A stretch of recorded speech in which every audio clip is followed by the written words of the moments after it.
so na do tabbina hoore ma do be wallahi awon sarawo liir sa liir commentaire ma jare ko kala ko dum no programme men nyande no émission la wali viral ko viral woni o ngabi o yirlima o yeɓama cham waɗi yow hay abonné ji seno monti kadi view ji ɗi monti commentaire uji kam mi haalay koɓe kay surtout commentaire uji ala hen neldude hen kalis en neldaki hen weefi walla hayda ala yow ɓe mbiyen pa lakar so tawi ko o rokkere layya o waɗanten kañol layya en cuwa layyaji hasideji min giƴam ko ɗum waratami ɗum waratami leñol ngol yo machallah jokke golle koyen jokkuɓe kay kamɓe ɗon kay ɓe jokku silla e guila hol nden eɗen jokki 98 hande koye golle gonɗen mi waɗanmi jokkitade feere men bon mignon ille haaldoɓe rewɓe o fiina mignon fiina mignon c'est mignon ko debbo wiyete noon fiina mignon silla ay enen ay oɗo appartement gon e théâtre yo fof yimɓe poti ko poti beddo ladde wiyam ko taki ay ɗiɗo commentaire uji ɗo ɓe mbawi commentaire kala konngel goto ɓe defto hen ɓe binda ɓe mbatta abonné ɓe mbatta yow o sikku ɓe gaboni ɓe gabonaki no foti théâtre meɗɗa yiide tan silla mbaɗa tan hayso ko 1 million vie wiyam ko oɗo naata youtube tan binda guila e seeɗoji garani faade garɗe joni holen dañi 1 million vie taw mbimen mbimani neɗɗam hannuɗa haali gon en kon sabu sa ƴeewi senuji wonɓe ɗo en ɓe waɗoɓe pulaar ɓe wiyoɓe ko pulaagu ɓe ala hen fof ɓurɗo 500 000 abonné an 500 000 kay dañi ha heewi ƴeewoy 150 000 eyyi sa yi biɓe weltare nan less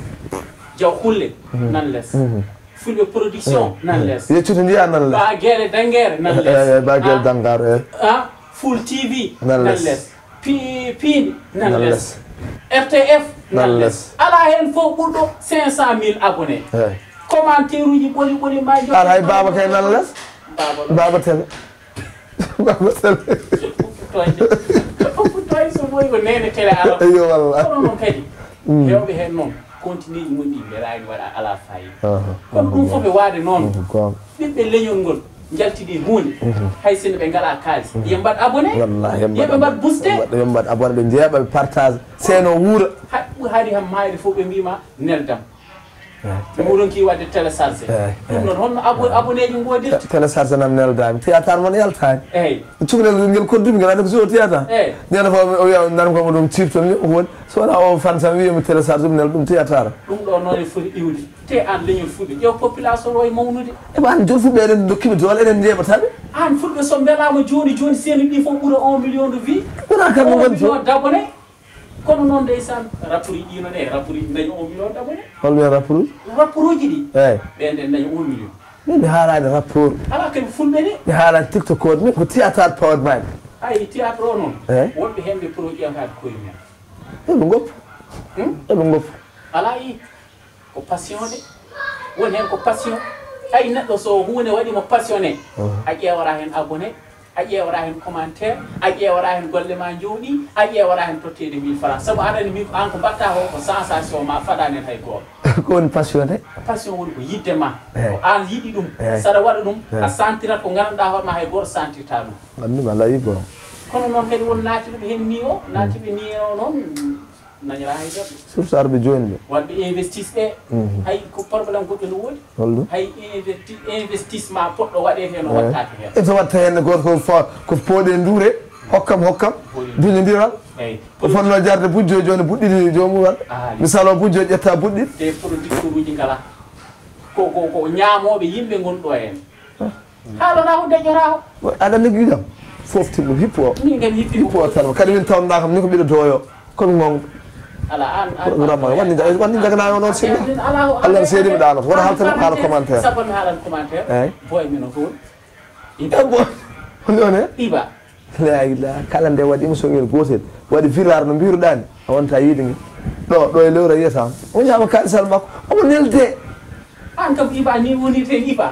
hiba ko bandi ko sa ñande fof mo rewe dow men won ko men to woni ɗo holko wino ñannen wona ngolɗo jiidata e ngolal eyyi ngolɗo ɓuuri bonde o felat o fiyen kuuɓoyi iɓa on ko heeɓi 50 000 mulde ɗi hen accamɓe ɗano min de iba daro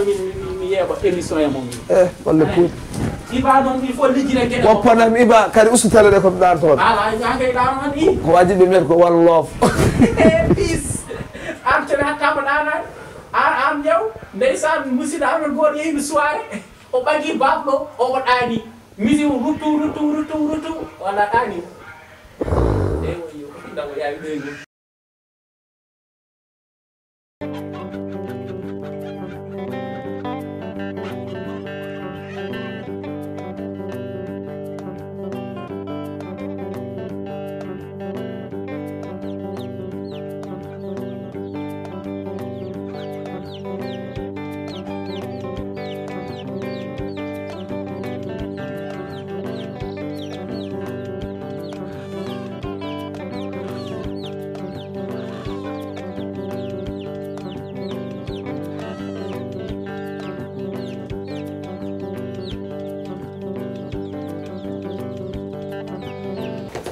ko noon tigi bandiraɓe yeɓiyankoɓe Big Weltare TV en garti kala e saaha no yimɓe goyi waɗirde yewtere men appartement gonga anda fof ko gonga eɗen goyi bismade comme je le dis souvent les missions tradi moderne les artistes comédiens et aussi kala dillowo e culture en kalan ɗon tan eɗen invité aussi ɓe ganduɗa goni koye politique eɗen invité aussi kadi hay les footballeur non kala mo ganduɗa placement nen ɗo ko galle ma bisimilla ma mi yata goto mboɗo wonde l'intellectuellement gorko mo juuɗi kanko woni Père Sylla assalamu aleykum assalamu aleykum yimɓe guila yimɓe puɗɗi suɓat Ibrahima jalta galle goppa pecce jaam gara gaddana yumin koɗo Ibrahima waɗi min respecté Ibrahima kemin mawɓe ma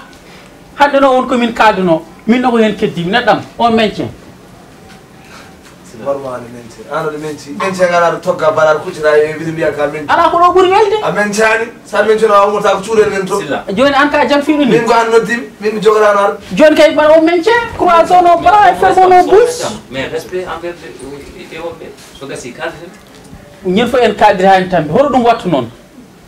eyyi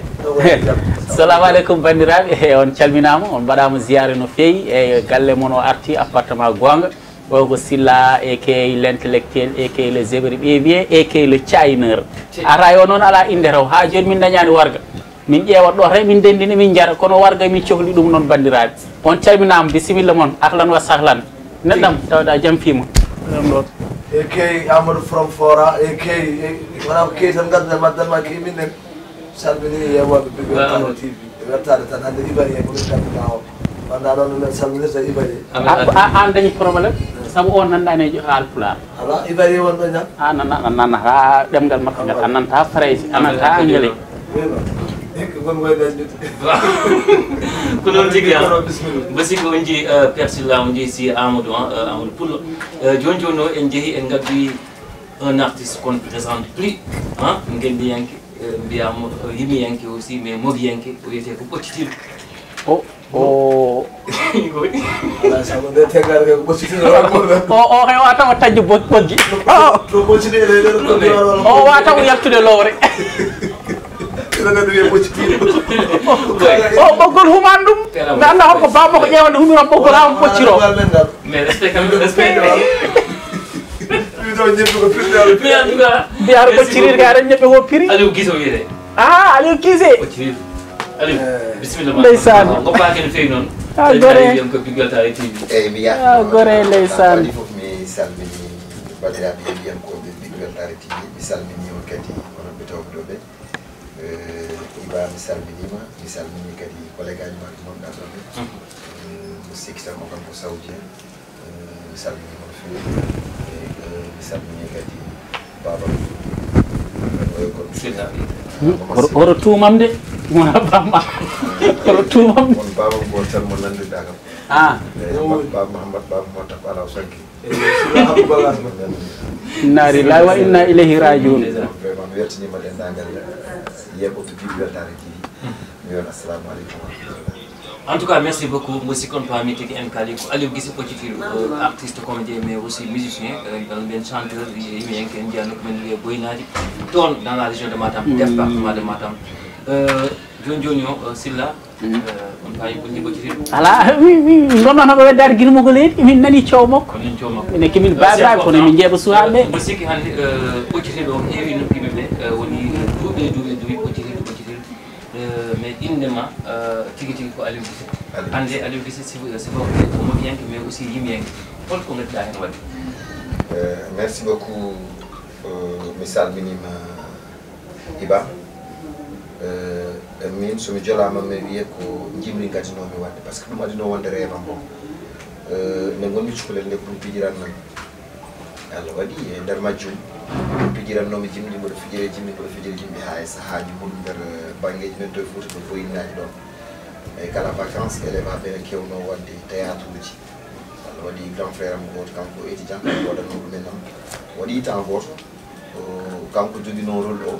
ombo joua e ha vacances o faali gasde ombo foti holte o tottitimi rôle o mais noon wajiɓe ko hoolare mais on saaha mi suusa Allah waɗi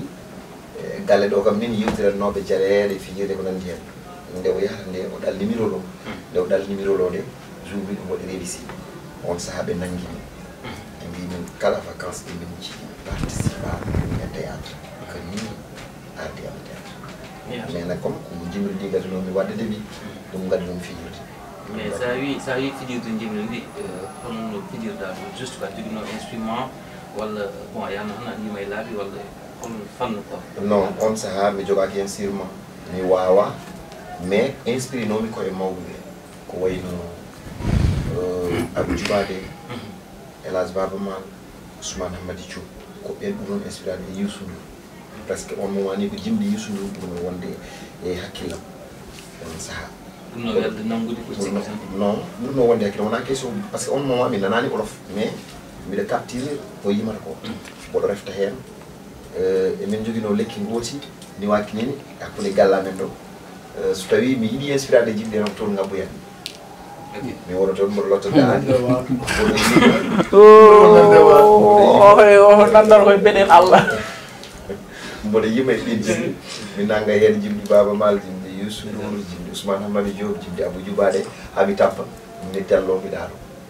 mais Aliou Guissé ɗum fof e wata noon ko cugagu quoi mais hannde a wiyani min Aliou Guissé ɗum noƴƴi tout sal mum faye école faya to ɗulal ɓurano janggo e tout mais est ce que vraiment a waɗi ɗen gueɗe nde yata adima aussi kadi est ce que jinnaɓe eɓe jaadi par ce que tolɗa tan ko fijirde nde an kam mbiyata fijirde d' accord d' abord mi waɗi ɗum par ce que minen e galle amen walla ni e wuuro amen ngo boom rawatina kam galle amen nde won noon baron ko almudo ceerno amen boyinaji ɓayi ɗum kadi ɓurnol mbaɗani ɗum minen kala finɗo e amen e galle o jangguinte ɓurana ɗum noon ko welma min tuma a jangata Allah waɗi mi jangumi e ɓurana ha woni saaha ha jiimi yeesam ha kemmi juuɗuɗi ha ndeñi ko jangande ko mais ar o ne wonno hakkillam e on saaha ɓe nanimi e ɓurani he mi dogat parfois mi dogat no mbirumami nani almudo dogode yawata ko ɓarde alluwol somi dogi mi arta somi arti mi wona e théâtre o noon he on saaha kadi ko jouanmi théâtre go foof wonnoon mboɗo yiiɗi jimri somin jima baale komin jima cœur d'ouverture mabɓe ko min jogui e on saaha quoi yaari noon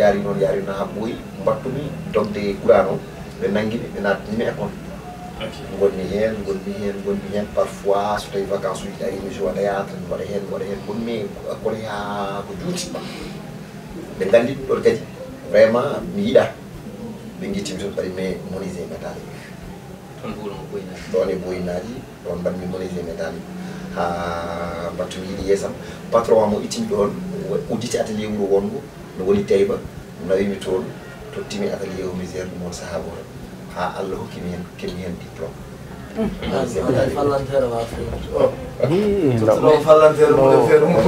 wala ɗo fewna ɓoy o hoppon doga sa tuti kam galle ma so Allah itani ko satti mboɗo wawi waɗandema cadre hono yeeso o noon ɓennito heɓata galle ndeysa mboɗo wawi cadrende hono yeeso ma inne ɗam ɓennito heɓata galle ma fenêtre taw ko même tek e yeeso ma eyyi taw c'est important déjà daw fenêtre kamniri yiɗi tigui no fuɗɗiri sérieux no yidde nde ardema ko carrément hawo naati iri naati e art quoi woni mogo ngo walla jimri ndi tout so tawi eɗen kala pour l' instant par ce que nden faade joni wonko heewi wonko heewi a waɗi wonto heewi a rewi mais so wonti hannde a winama ɗo to gonɗa aɗa jaadi hen branche goto ko joƴƴinta actuellement ɗo hannde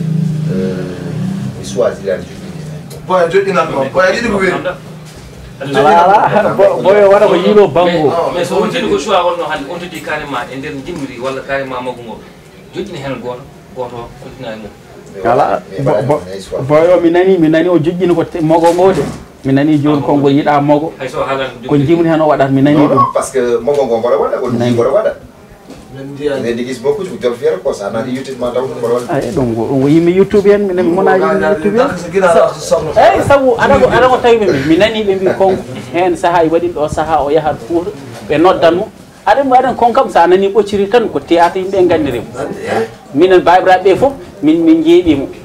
saabu ko guiƴiraɓe amen wonduno Ablaye Samba Sy aɗa ko fedde amen Ablaye Diallo en ɓen tagui min jeeɓatno wadde ka fedde ba Ablaye génération goto maro ɓe ɓuuri min indeji tan kono minen mbaddi foof anani joni noon ko wona ko mogo andira joni noon minani caggal mum o yahat Fouta o waɗat jimri ma wuuro waɗa réclamé programme tan eyyi programme ma wuuro waɗa réclamé o waɗa théâtre comme so woni kongo tan o watta théâtre mi nani ɗum wadde kongo yiɗa mogo ngo aɗa andi souvent mi nani ene adda jiiɗi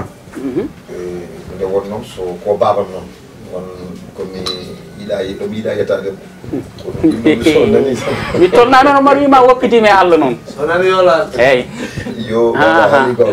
sabu wi ko nani joni noon beele joni min kam gaccidat momi on koye question beele o nani o omo fonno yaade o labtude o nani o walla foti tan ko arate o lay ɗum haɓere ko hen gonmi tawde aɗat ɗo kay aɗat ɗo kay ma leer actuellement min je fais deux à la fois kanji ɗi foof nawmi somi yeehi e wuuro ɗo ɗo gonɗen somi yettima mi waɗat animation par ce que jaadani koye musicien ji ko orchestre type jaadani somin yettima e wuuro min mbaɗata deuxiéme partie o ko musique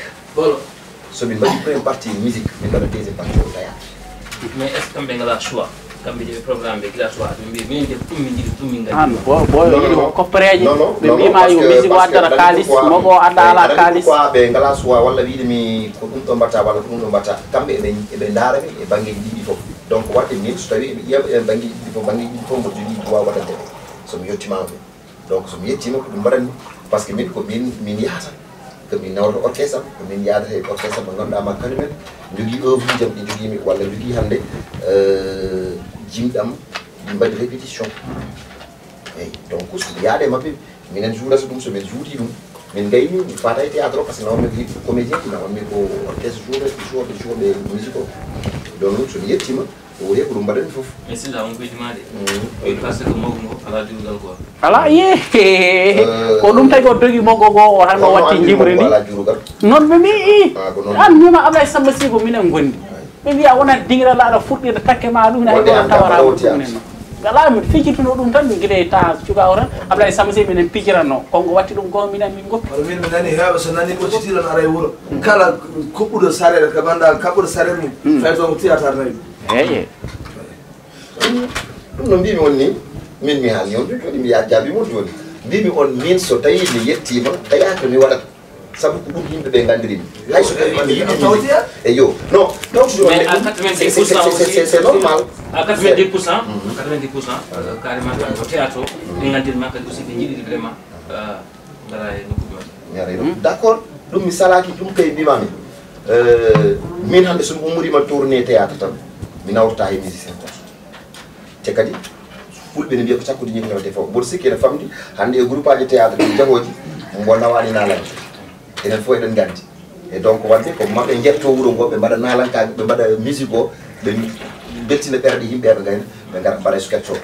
Aliou Guissé ɓoccitino so tawi o yettima o ni wutti Aliou Guissé o yettima o yimanto bandiraɓe ha belto so gayni o ɓorno wutti ɓoccitino wonnaɓe théâtre wadde ko somi faami e haala ma ko ɗiɗo jahat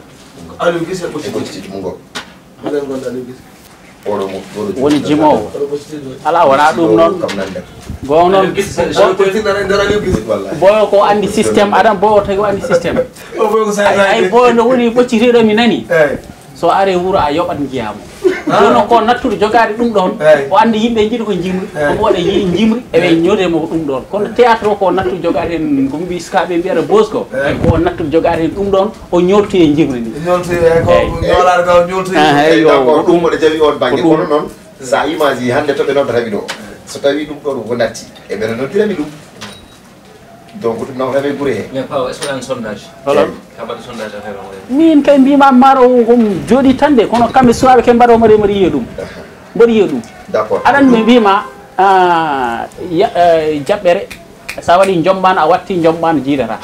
jaɓɓe lammata laade eyi yo Ok. tehmat Jaɓɓe lammata kono laade. côté maggo o ko fonno heɓden ko heeɓi hen joni ko kala ɗum omo fa ƴeewa heɓoyde ɓuuri ɗum e musique he kono wawa yaade saabu yimɓe jiyata tan ko maggo ngo alhamdulillah alhamdulillah père Silla machallah kadi kaɗon haala ko haala mbatta fayde nde taw noon kala kewɗo kewtat ɗum ko Allah waɗi ɗumen neɗɗo kala ko mbawɗa walla kala ko kattanɗa ɓooye juutdi nattat nde wonno neɗɗo ko duuɓi ɓe toye makko sa jibinama ɗon ko kattanɓe suka gone ma ko ɓoli tan nafata a ñamminta yennete sa woni cakataɓel ma ɗum woni ko liggotoɗa avenir ma beele janggo sa mawni ɗum husma donc sa yettima ino ko hankkadi ɗen mbawɗe kelat so ɗe keeli hankkadi bonnoɗa suka ɗo balleteɗa ɗo ko ɗon artata e ma ko ɗum ene hawnide ene hamni seeɗa ala ni ene jalni de aɗa jalni ene jalni noon ala wonko jalni ndeysan a tolnima miiji waɗa sahaɓe min gara e wuuri yim fof ne daga mi yoɓa temedde ɗiɗi mi yoɓa ujunere mi yiya neɗɗo o garta e wuuri yimɓe mbayade ɗum ene jalni ene foti jalnade seeɗa gara e wuuro jewna ɗum ɗon ndeysan Silla ɗum ɗon neɗɗo fof ina ñaagui Allah rewde eɗen pele ala kono noon aɗa ñaagui Allah kay rewde ɗen ne continue kono wona jippade nde très bien mais tu maintiens quand même bien sûr parce que komi neɗɗo bon donc pourquoi mi jaɓa côté goto komi neɗɗo wonko gandanɗa hoorema ɗum ɗo fala budde a wuura ɗum belma mettuma iwat ɓooyi kala gasat ɗum ɗon alhamdoulillahi gasani aɗa pourquoi mbimami alhamdoulillahi gasani yettude Allah no feewi ɗo ɗo gonɗen musique o théâtre machallah joni fayi ɗon poye mais vas-y an musique hande an ɓuccitiɗo musique e théâtre holko ɓuuri wonde e ɓerde fof wawa wonde e ɓerde min gueɗe goone woodi maintien aɗani probléme kamɓe musicien ji men ɗi walla yimoɓe walla waɗo mogo ɓe probléme maintien ɓe jogui maintien saabu a waɗi hunde a ligguima ha yettima ɗo holno gonirta ɗo walla payani kono kamɓe woni yeɓe mbaɗa ni ko ni ɓe gonata wadde wonata koye artude pourquoi ɗum ɗon ok très bien pourquoi ɗum ɗon ɗon quelle question e on question kadi mboɗo sikki e ko question tous les artistes walla tous les artistes halparen on commune mo gonni même rewoɓe même langage parce que hande ko ñawande nde ganduɗa ɗum ɗon ko e meɗen woni beela koye artiste o ɗum ha joni mi suwa andude beela koye public artiste o ha joni mi suwa andude beela leñolngol ngol kewnat e woni tumolngol kewtina eyyi ɗum kadi ha joni ko e programme uji ɗi ganduɗa ɗum ɗon koye ɗemgal men ngal walla ko e ko Sénégal tan wayi meɗen koye Sénégal woni eyyi donc wadda jaaɓi ɗon donc waɗe joni tan enen kadar joni ko onon kadan ɓuuri hewde koye moon kono min mbiyam ko artiste uji ɗi tan effectivement kamɓe tan la question est que vous n'êtes pas productif ɗon a haali point par ce que pour madame maintenir il faut carrément chaque instant taw aɗa yettini hunde mbaɗa produit de famille aɗa yiye mbaɗa maintenir le niveau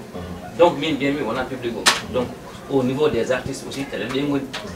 bon aɗa andi artiste o min je pense ko mbawɗo hen won fof ni comédien o ni chanteur jimowo goto hen fof jogui ko inspiration mum goto hen fof jogui ko style muɗum mais carrière o bien vrai ko an artiste o gérata ɗum hasire moussa ko an gérata ɗum ha jettina ɗum e woni niveau woni hollum muusi metti weeli dewɗo e ma mo reftade ma wat feere yimɓeɓe jattorma wat feere yimɓeɓe defta e ma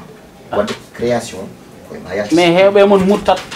hewɓe mon murtat ah bon sa murti tan muk mbatta eyyi joni noon murtat tan eyyi min mi namdimama baba Souleymane walla baba Silla hol aɗa wawi limandimi hen ɓe jiiɗa murtuɓe an ɓe mbi ka murtu ɗum ɓoccitiɗ e hono ma hen mbiya guili mbiɗa hoorema ɓocci guili mbiɗa ka ɓocci anani guil nen murtuɗa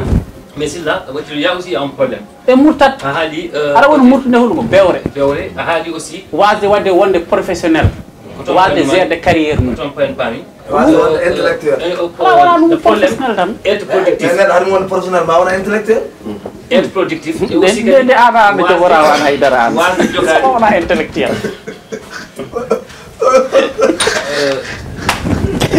Jaafode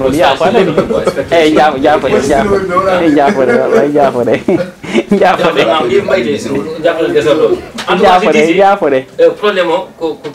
wasi wonde productif et deuxièmement aussi kadi wasi jogade staff encadrement hande message men jogata ko on bomanage jogata ko aussi kadi directeur artistique fami c'est-à-dire ɓe ngala carrément aussi kadi staff walla encadrement waɗoɓe gérer carrière maɓɓe et tout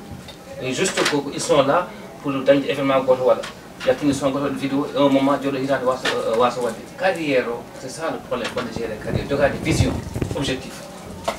Ok, très bien. Alhamdulillah, min mboɗo jogui manager mboɗo jogui staff yettere Allah no feewi par ce que somi jolama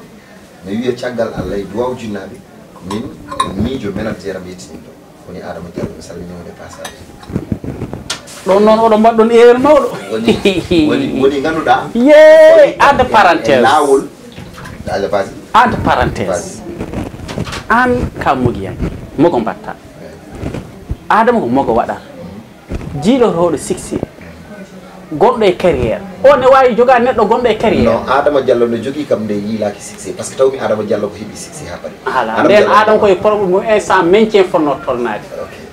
ronki yaade atte baka nden kadi ene waɗa ko mbatta ho non oɗon mbadda fof waɗi o moggine makko pour dañde non Adama mogginaki am par ce que min tawmi ko Adama baɗo ko mbatta ko o foranode ménagère ma sila Adama Diallo tawmi ko dañi buzz non oui dose makko ustima ana ari non min de garni e Adama jogoto kam de dose musaki par ce que min ko Adama jangi isa so ngira ko ben jeey tous bude ni caméra fo way do parce que ne garan me mabbe ne caméra fo way do nden sa on sa badan nomi ko théâtre bent nden on sa Adama ok voilà très bien ne garmi e mabbe de on sa ko nden battumi wadde cinéma nden Adama noon Adama ɗon saaha tolni koye andede ni non Adama nden waɗani haydara non Adama an joni mbiɗa baba so tawi mbiɗa ko ka fedde Ablaye Samba Sia je pense que on saha kamɓe on saha carrière mabɓe nana fuɗo yewtude ko yo on ala nan tolni e saaha ko tagui guiƴam Ablaye Samba Sia ha joni woni hen voilà te hecci Adama no Adama nani hen pourtant Adama e ɓene jouɗe e film uji ni wona mbiɗa kadi o Adama woppi kadi non Adama ne joue en wonma ménage an aɗa joue erreur mawɗo woni oppi ɗum ko erreur mais Baba Silla mi namdoma gueɗel gotel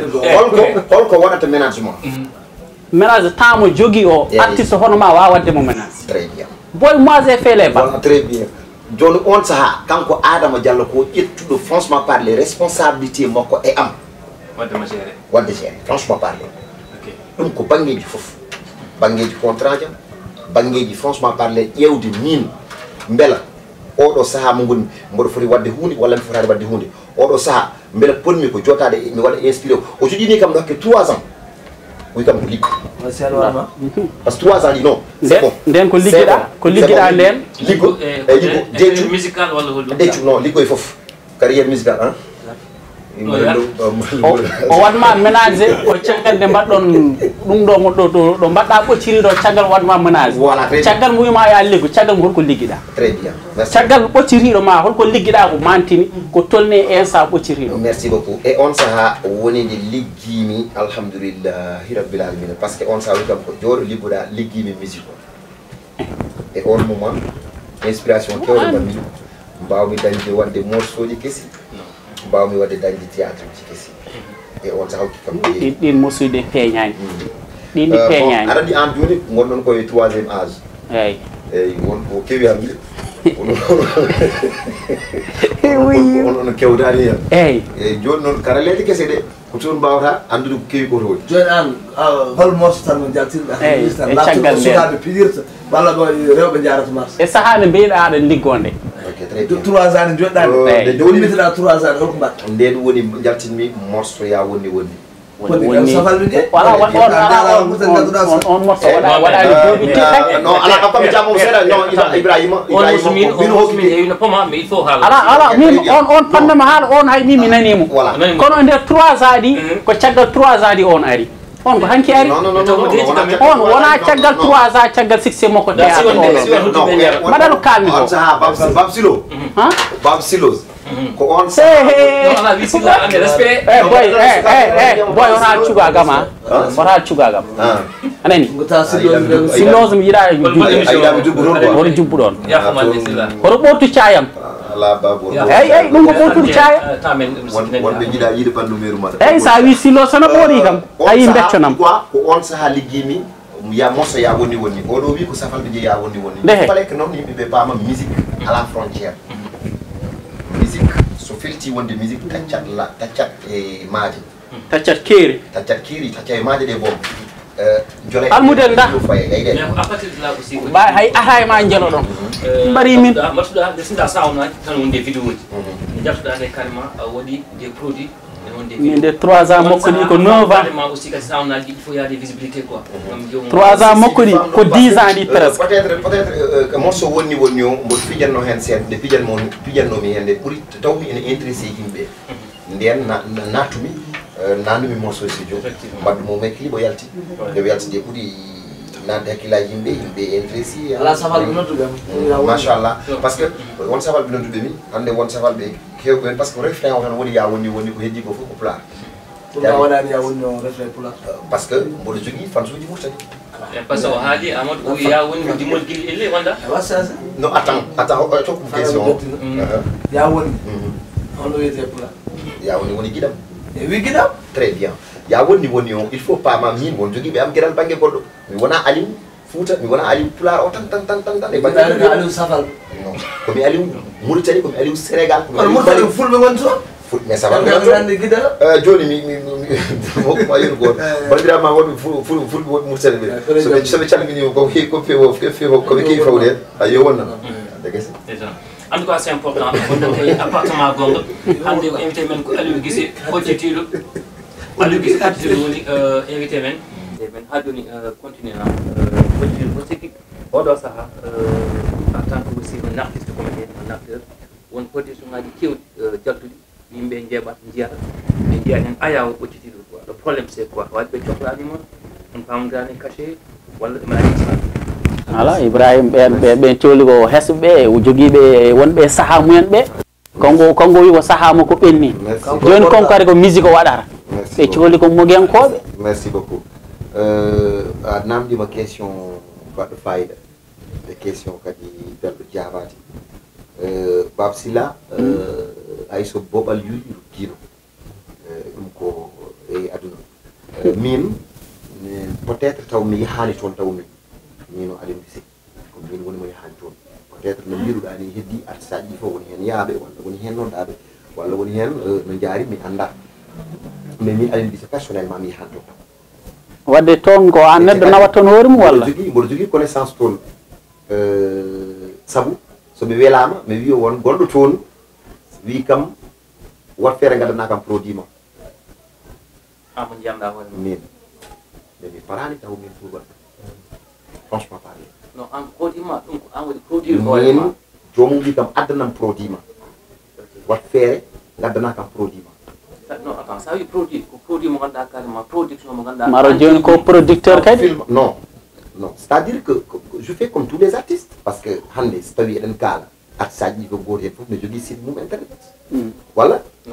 mboɗo mi ara tan somi gay so pamminima ɗo tan ma faam quoi goto hen foof ne jogui site mum internet goto hen foof site mum internet o ene waɗa théâtre mum ne nana toon mais aussi la même chose mboɗo jogui site non mais actuellement est ce que jogui Aliou Guissé une production nde ganduɗa carrément taw ko par exemple silla no jin pulo fama taw ko joaɗa ha paari hakke 40 ou 45 50 épisodes ɗi ganduɗa ene fawa de 25 à 20 à 27 à 30 minutes par exemple ɗin ko ɗi banni mais hay hen mbaɗa mbiyata sa taw mboɗo waɗi hen ko heewi eyi yaaka raw kam min ndemi yaani soit mawɗi ko ɓoyata ko inchallahu rabbi taw ko produit gonɗama oɗo ko Aliou Guissé waji ɓe no noon tan mbiya kono yiyata haydara minen kay min jiye musique ma ɓuuri bien sûr somi haalde jomum jiɗɗo sodde o so wi kam omo sohli sodde mamin kalde hen bala min mi yirlennaɗe senam ha para mi rokka mais hanma joué ji e série ji ɗiɗon est ce que wona mawnikkilade e wasde wiide mi yahata casting hansilla won hen mbiya momi dimi yaade casting par ce que jomum aussi kadi tawtene andimi ne andi carrément min personnage bon non min Aliou Guissé personnellement mi mawnikkilade te mboɗo sikki kala artiste ganduɗo Aliou non hen sa casting en nodde tina masa yaade non hen goto envoyé animi message casting et donc no so tawi neɗɗo envoyé ma message casting muɗum a jogat wayaji je pense no so tawi anani noon tan e kolse bamɗe walla e whatsapp uji casting no woodi artiste fof artiste fof newi adma ya mi yahata fay fulla mo hokkani joni an paɗɗarana non mi mawni kinaki an paɗɗa aɗa jogui non c'est à dire que ay neɗɗo koye liggeyma payodita manam koye liggeyma payodinta neɗɗo sa andani qualité hoore ma hay goto katamo valeur ma mais ko neɗɗo foof mais nder galle ma mais joni wona galle ma hannde so tawi a joguima responsabilité galle ma wona mawni kinaki ɗum ko gonga ɗum ko gonga respect an hokka ɗum hoore ma eyyi joni noon an parante ko ɗon tan paami ɗon casting mo mbiyata casting kam minen ta nden ta 73 casting ngaji mbaɗanoyi ɗi neɗɗo winda tan affichal mum nelda wiye jiɗɗo foof yo ar ala windude ni ene woodi ni taw casting ciblé sa waɗaka ciblé noon oɗo casting suyama casting ouvert ɗon aɗa foti yaade a fotani mawni kinade wiide il faut jomum wima ar mi mawni kinaki ananani joni joni min namdimama gueɗel gotel an so tawi mi arema galle ma mi tawima galle ma mi wima wat feere an a wat feere so tawi aɗa joua série windanam série ma walla jouwana kam série ma jouwanam série ma tan sa addi min mi sooda joni noon min beela so tawi mi hawji mi yeehi ko adi nde mboɗa waɗa ɗum ɗon mi boɗanani hoore ɗum woni ko jiiɗani fewindirani fewindirani so kalanmami ɗo añata ko wonde figuram en laaɓi peramadou mi ñaani wonde figuram par ce que pourquoi par ce que ara woni an banggueji fof mboɗo wawi hedde mboɗo jogui droit hedde saabu an ala wona ɗum mais toon aussi kadi question silla ko an posami question par ce que déjà haalma wi guilay temps Ablaye Samba Sy wona oɗon hen kanko hannde so tawi on dama casting mum foti yaade c'est pourquoi hewɓe gandiri oɗo ɓoccitiri ko comédie mais est ce que casting wonode o est ce que personnage oɗon vraiment omo wawi joude ɗum casting aussi namdi tan damgo fulɓe ganda carrément est ce que oɗon il faut le jouer wadde eyyi saɗa a casting kam a andatani a yahat tan mbaɗa proposé walla mbiyeɗa ya wat ɗum walla mbaɗa ɗum toniɗa e théâtre kalto mbaɗa woni aɗa foti yaade casting a jogui droit yaade hamɓe ƴeewa carrément on rôle est ce que tu peux vraiment le jouer bon alors min actuellement ɗo ɗo gonmi kala rôle mo totami wawi joude min Aliou Gissé koɗo ƴetti mboɗo ɓanmi on responsable dam production et tout donc mais gueɗel gotel ngel mbimami guel ɗum min Aliou Gissé artiste o e fayidagal ngal jinmi wadde hen komi créanto hooram mi waɗana yimɓeɓe walla yimɓeɓe mbaɗami sentir noddami hen joni an dal so neɗɗo noddanima yahata kono noon production noon an production biyeteɗi ɗi noon namdi ko hunde de an posma mbarne teddi haara waɗa production min yettori Allah alhamdoulillahi rabbil alamin alhamdulillah ɓe production mo duggudu kay jappaji jomɓe mbiyata ko kay jappaji tan aɓe tourne mi nani ɗum ala joni e golle mabɓe ɗe de mi nani joni a waɗat ni jamdi peera ɓe tunnanma so jamdi ala tunnanta kay jappaji tan ɗum jogori wadde ɗo boyni juste silla amadou so tawi vous me permettez deux petites questions hande e mbaɗen généralisé par rapport hande an ka artiste comédien on ɓooyi hen on mbaɗi des répétitions on mbaɗi des spectacles ko faami hande won nouvelle génération change watte jouata ko sont des tiktokers des influenceurs e woɗɓe est ce que yiyannema niveau est ce que ene yonma bon machallah gueɗel gotel neɗɗo so jibini ɓiɗɗo galle o yiɗi janggo e jaam ɓiɗɗo ɗon taw noon kala ko aɗa waɗa e aduna jogo ɓerde moƴƴere min ko mbawmi ko yo goɗɗo ar ɓuura ɗum wawde ko doole donki yo doole keble keɓɓoɗe en doole ko ɗum kadi nawta leydi alors min Aliou Gissé ko mbaɗanmi ko mboɗo yiɗi janggo aroɓe e niveau men goɗɗo te kadi alhamdulillah sukaɓe ene ngara ɓeɗen mbaɗa ko waɗi fayida ɓeɗen mbaɗa ko ganduɗa ma hayso tawino ko waɗanoɓe hanki ɓe cuusniɓe ɓeɗen mbaɗa ko waɗi fayida surtout ɓe mbaɗi continuité o ɓeɗe ƴetta ɗum kadi ɓe gadda hen ko hisɗi alhamdulillah minen mawɓede min jiira e koyamen e komi waɗa ko e banggue oɗon heddi ko gueɗel gotel min so tawi avant am fawdema e lawol mami haala e lawol to ndewta pour janggo jaam mbasa juude walla mbasa yande woni joɓɓi won walla mbasa haalde ko ina adda caɗele janggo e jaam kala hen mo gonduɗa hande en tollima e jamanu mo gonduɗa ko jamanu karallagal jangol yaade woni internet o alors aɗa haala ɗo hunde joni joni saro so fami haalama kalta kay ñanden haalu min nani non wona hay ɗum wona hay on ɗon banggue non mbiruɗa ko haala mi won ko nanmide kadi ko haala yo doole jonki yo doole keɓɓo waɗa mi nani kamɓe mogenkoɓe ɗum ɗo fof ko parti ji politique mi nani konko jogi parti politique kesso ko kala haala sukaɓe hen waɗoɓe mogo hen ɗum ɗo mi nani omo jogui hen gomu makko ɓe goni soldata he bokko mi nani ɗum mi nani aɗa jogui dental an omo jogui dental eyyi ko parti politique kon woni président de parti babsilla alani nane mi wima mo gueɗel gotel boɗi so tawi a nani ya wiyo ko ɗon nani joni ha mbiya gogol wona gonga an ala sukaɓe ɓe gardiɗa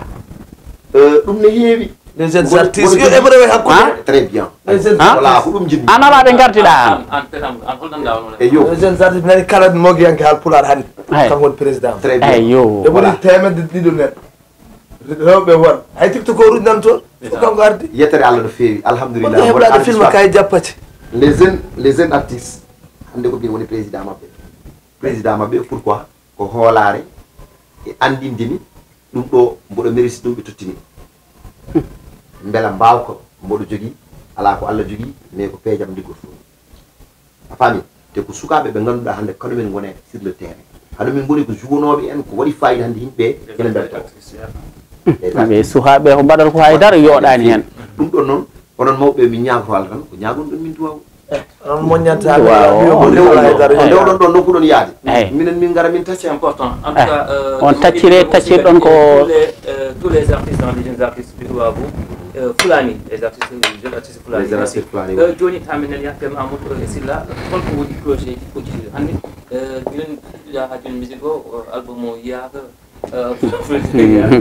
yawra arde de album arata production arata komin paɗatema haydara arata aɗa andi so tawi yimɓe fof gandi to paɗa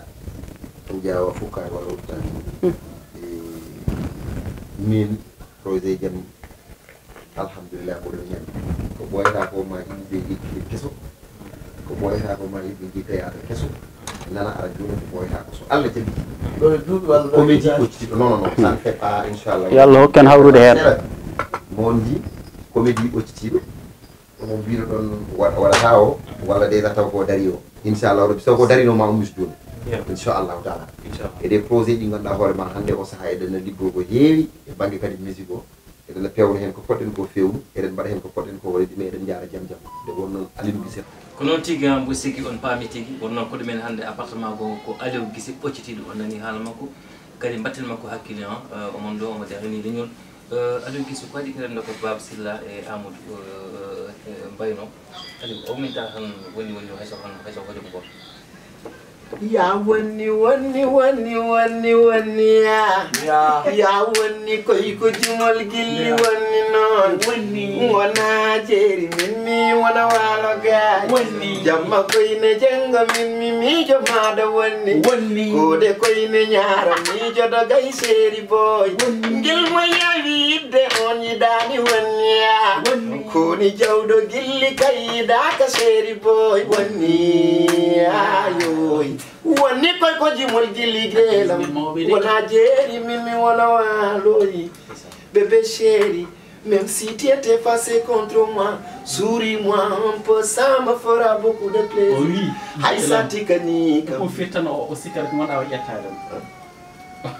en tout cas mo sikkata de bon ay d'accord wadde firan mo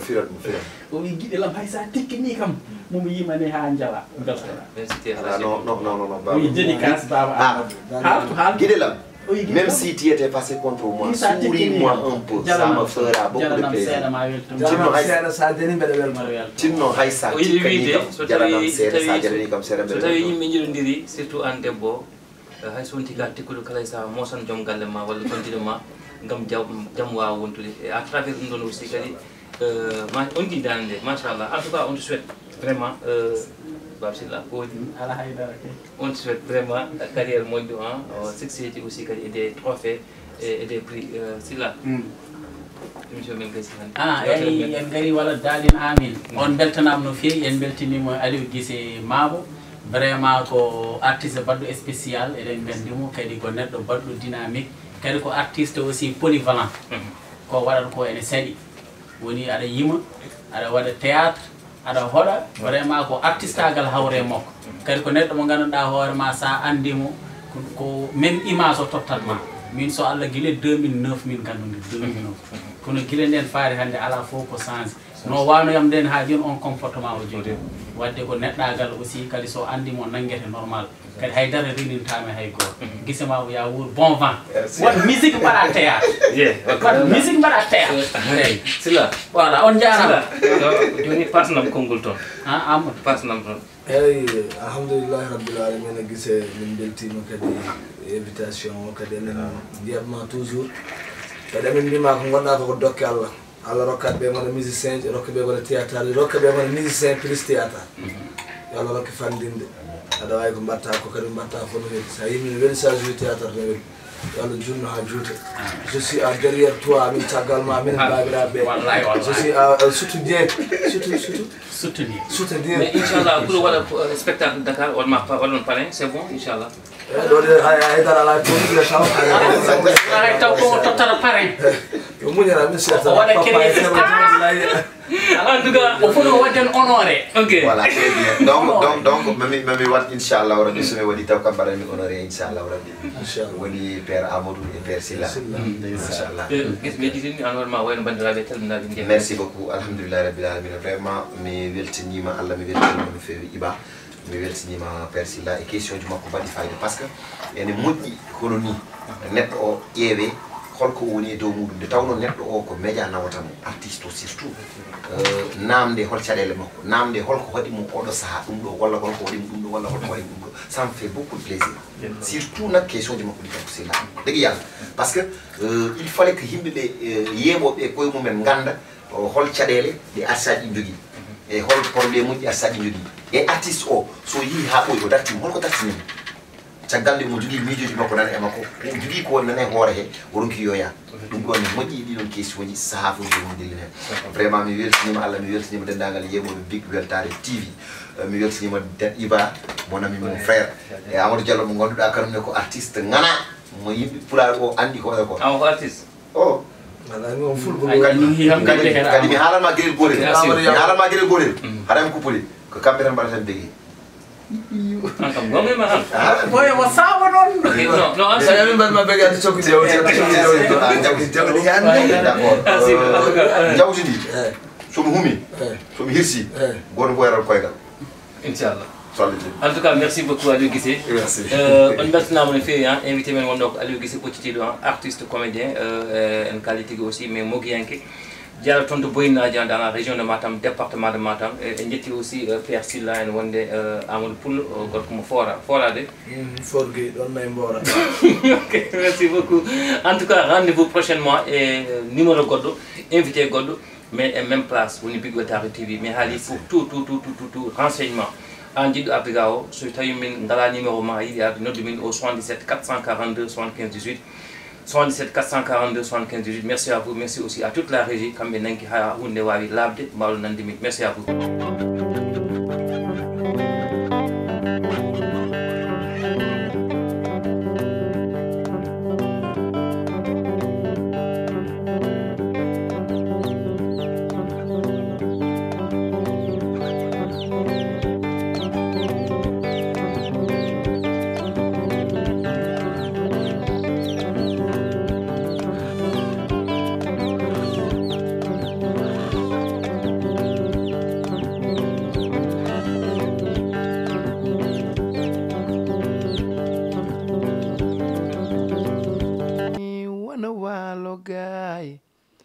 Jama koyne jeng min mimi jama da wonni